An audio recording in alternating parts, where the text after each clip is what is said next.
संत ज्ञानेश्वर माऊली महाराजांच्या पालखीचं आज वाल्हेमध्ये मुक्काम आहे, त्यामुळे गावचं वातावरण भक्तिमय झालेलं आहे।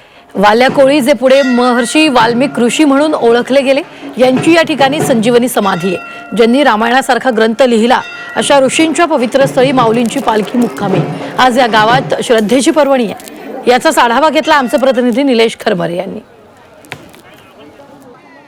ज्ञानेश्वर माऊली महाराजांच्या पालखी सोहळ्यामध्ये वाल्ह्यातला मुक्काम हा अतिशय महत्त्वाचा असतो। त्याचं कारण सुद्धा आपण या ठिकाणी नमूद करू।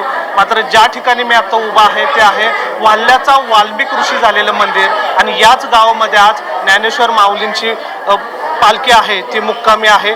खरं तर मुक्कामी थांबण्यापाठीमागं पण एक कारण आहे, त्याला अनन्य असं एक महत्त्व आहे। हेच नेमकं महत्त्व काय आहे हे आपण समजून घेऊ। आपल्या सोबत आहेत वाल्हेकर अतुल नाजरेकर वाल्हेकर, हे इथले स्थानिक आहेत।